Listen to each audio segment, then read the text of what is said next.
Ғарифолла Құрманғалиев атындағы облыстық филармонияда дәстүрлі абай оқулары мәресіне жетті. Жыр додасына облыс орталығындағы жоғары және арнаулы оқу орындарынан 17 көркемсөз оқу шебері қатысты. Нұрсұлтан болашақ филолог. Көне шаһарға Ақтөбеден келген студент Махамбет Өтемісов атындағы Батыс Қазақстан мемлекеттік университетінде оқиды. Бұл байқауға осымен екінші рет қатысып отыр. Былтыр үшінші орынды еншілеген жастың поэзияға сүйіспеншілігі бөлек. Сондықтан мұндай жыр додаларынан қалыс қалып көрмеген. Бүгінде хакімнің даналыққа толы туындыларын көрерменге жеткізуге асық.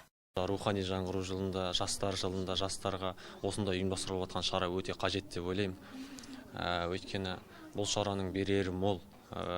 Және өзім Абайдың өлеңдерін және мағыналық, мәндік, өмір жайлы өлеңдерін көп оқимын. Бүгін сағаттың шықылдағы емес ермек деген өлеңін оқып беремін. Сағаттың шықылдағы емес ермек, хамиша өмір өтпек ол білдірмек. Бір минут бір кісінің өміріне ұқсас өтті, өлді, тағдыр жоқ қайта келмек. Қазақ халқының бай мәдени мұрасын жастар санасына сіңіру, ұлы ақынның жауһар дүниелері арқылы әдебиетке деген қызығушылығын арттыру шараның басты мақсаты. Дәстүрлі абай оқуларының биылғы ерекшелігі 3 кезеңнен тұратын байқауда қазақ әдебиетінің өзге де көрнекті өкілдері қамтылған.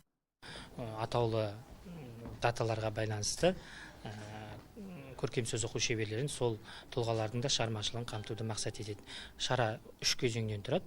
Бірінші кезең Абайдың төл шығармашылығынан арналатын болса, екінші кезең Бейімбет Майлиннің және Сәкен Сейфуллиннің прозалық шығармаларынан үзінді оқуға арналатын болса, үшінші кезең поэзиялық кезең. Бұл кезеңде Фариза Оңғарсынованың, Сәбит Дөнентаевтың шығармашылығынан, поэзиялық шығармашылығынан көркемдеп мәнерлеп оқу. Байқауда бас жүлдені Махамбет Өтемісов атындағы Батыс Қазақстан мемлекеттік университетінің студенті Ахниет Қайырғалиев қанжығасына байлады. Ал Нұрсұлтан Бақтыбай жүлделі бірінші орынды еншіледі. Ұйымдастырушылардың айтуынша, Абай мұрасы қазақтың алтын қазынасы. Сондықтан ұлы ақын шығармашылығын жаңғыртып, ұлықтаудың маңызы ерекше.